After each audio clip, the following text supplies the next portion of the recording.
Salut et bienvenue dans cette première vidéo tuto qui vient poser les bases de SwiftUI. Je suis Christopher, développeur formateur chez Code Insider. Cette vidéo s'adresse aux débutants avec SwiftUI qui veulent comprendre le framework. Tout d'abord, un petit rappel. Historiquement, on développait des applications iOS avec le storyboard, un outil visuel à base de glisser-déposer. Même si c'était pratique, cela posait plusieurs problèmes. Premièrement, les vues étaient générées dans un fichier XML qui était difficile à versionner. On faisait beaucoup d'allers-retours entre le code et les storyboards et on lançait la vue dans un simulateur d'iPhone qui mettait parfois du temps à se lancer. Le besoin était une solution code first avec du code Swift qui décrit directement la vue. C'est là qu'entre en jeu SwiftUI. Avec SwiftUI, on groupe les vues dans différents sous-groupes, appelés stacks. Ça rend le code déclaratif et beaucoup plus facile à maintenir. Enfin, ce qui est cool avec SwiftUI, c'est qu'on peut avoir un aperçu direct de ce à quoi va ressembler l'application dans un encart juste à côté du code. Cet encart s'appelle le canvas. Plus besoin de simulateur. Vous êtes prêts ? C'est parti. Nous allons développer une application iOS qui représente une liste de courses pour la recette du bœuf bourguignon. Pour commencer, nous allons lancer Xcode, qui est l'environnement d'Apple pour développer avec SwiftUI. Il suffit de cliquer sur Créer un nouveau projet auquel on va donner un nom, liste de courses.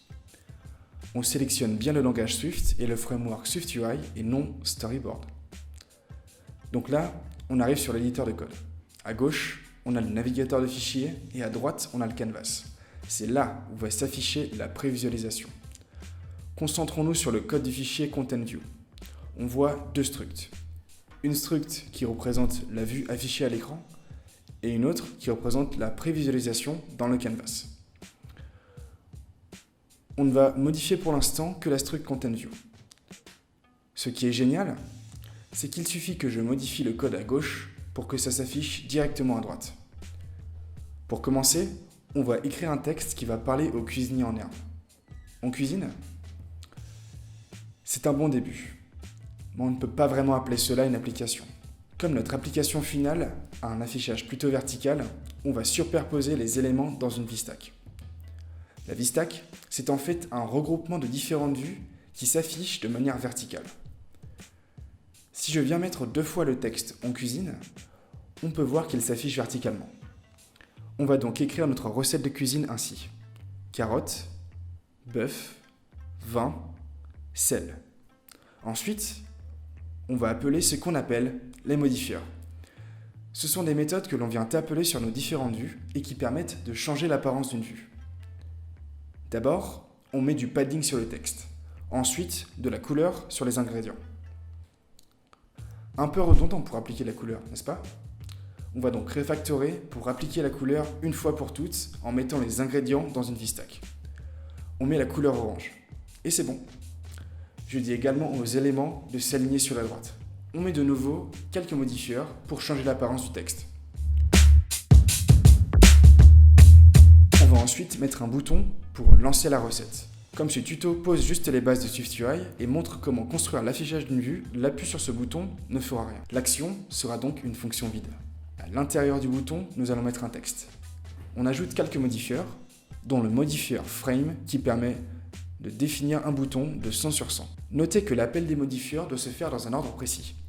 Avec SwiftUI, on doit d'abord définir la taille du bouton avant de lui donner sa couleur.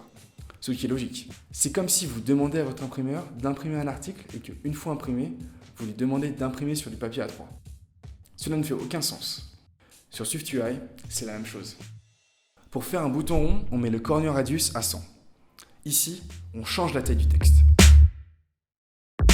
On va continuer en mettant notre vue dans une Navigation View pour que ce soit plus pratique pour l'utilisateur de naviguer dans l'application, qu'il sache où il se trouve. On vient mettre un titre dans le Navigation Bar en passant par la VStack. Parce qu'en SwiftUI, c'est la vue mère qui doit s'adapter aux décisions de sa vue fille. Et voilà, notre application est développée. On va finir par un refactoring et rendre les éléments de la recette variables, en mettant cela dans une vue qui s'appelle ForEach. On crée la liste d'ingrédients et on vient écrire le ForEach avec comme premier argument la liste et deuxième argument un qui passe, que je vais expliquer plus tard. On met le texte avec l'item de la recette, et voilà. Du coup, cette notation anti/.self est placée dans un argument qui s'appelle ID. Il permet de dire au for each quelle est la propriété de l'objet de la liste qui va servir à donner un ordre à la liste. Ici, comme la liste est composée du type primitif string, la seule valeur qui permet d'ordonner les éléments entre eux, c'est la string elle-même.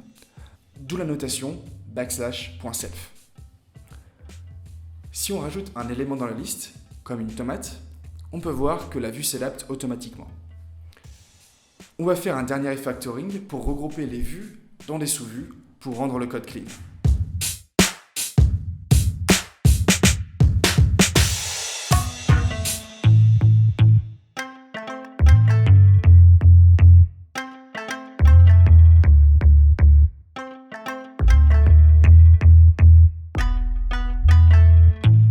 Astuce.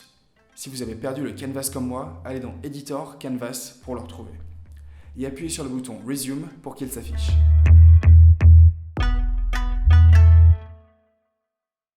Et voilà, on a notre première application avec un code simple, déclaratif et qui s'affiche directement.